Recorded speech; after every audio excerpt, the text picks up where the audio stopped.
Hello everybody. Just thought I'd show off some of the stuff we've been piddling on. I got the lathe for she'll thread. That's a 1/2 inch 13 thread I cut on it. I still don't trust it to do metric. That was a play thread. That's 10 threads per inch. I was just messing with the machine. Got most of the stuff. I don't know if I talked about getting a backsplash set up on it or not. I did. I got the tool post put back on it and removed the. Let me get this set. Try and show.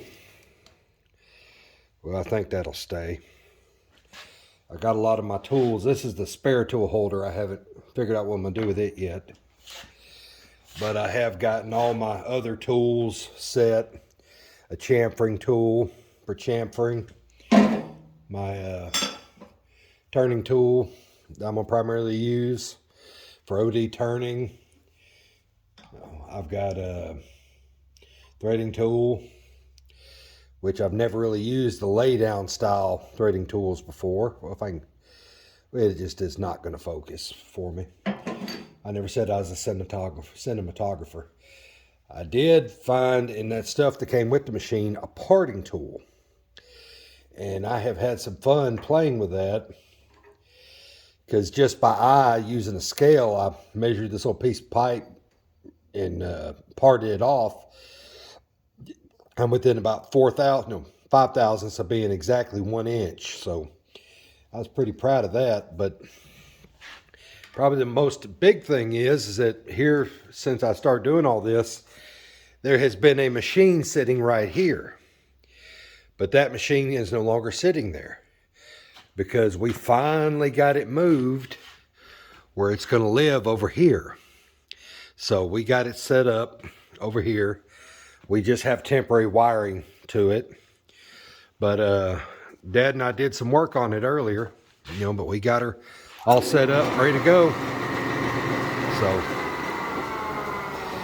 did manage to burn up some bits on something Dad wanted to do. So but that happens. Yeah, I'm pretty happy. The one thing that I've got to figure out, however, is this building. This building has a lot of gaps. It used to have a lot more, and we sealed up a lot of them. But now the building will sweat, and I'm thinking about that hole where there used to be an exhaust for a wood drying setup. I'm not wood drying, sawdust extraction. This building was built to be for refinishing wood and doing woodworking. So there's a hole up there, and I've thought about putting in an exhaust fan in that hole to keep the air pulled out of this building, because nothing like coming in and having rust all over everything you got, or water, and because that's caused some problems. But we are going to work on moving the Dad's little work table right here. It's on wheels, because Dad and I like putting stuff on wheels if we can. We're talking about moving it over here, leaving a space about 3 feet between the edge of the machine and an area that we could put a curtain. Basically, we would hang that curtain on that beam right there. I just realized I was having my damn cigarette in the thing. Had that in the view, and then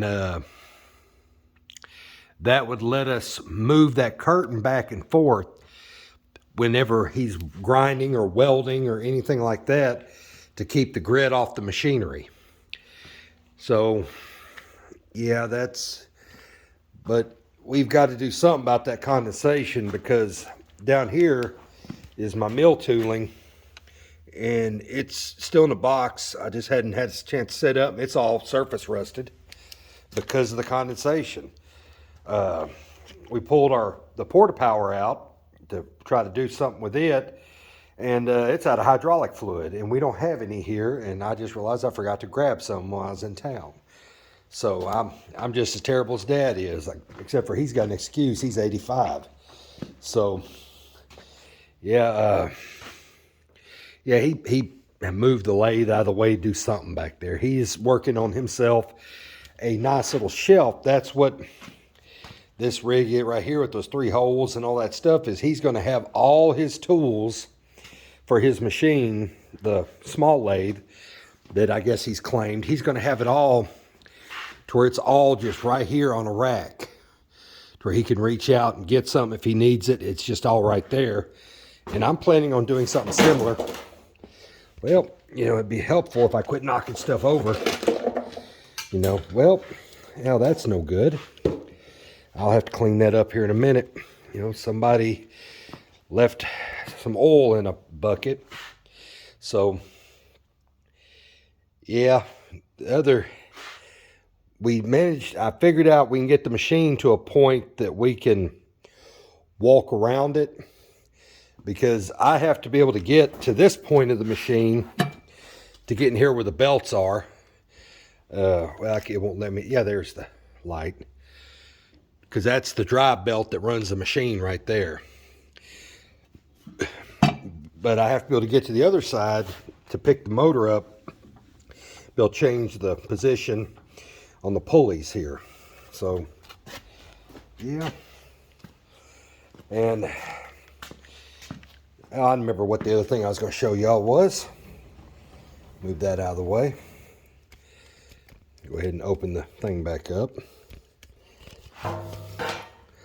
I spent some time working on it off and on the past few days, and as time permitted, dinkering with it.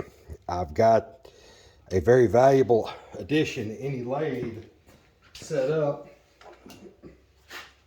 Still have to paint it and do the rest of the stuff, but I got the steady rest fixed. It did not have a bar underneath it, and I added one.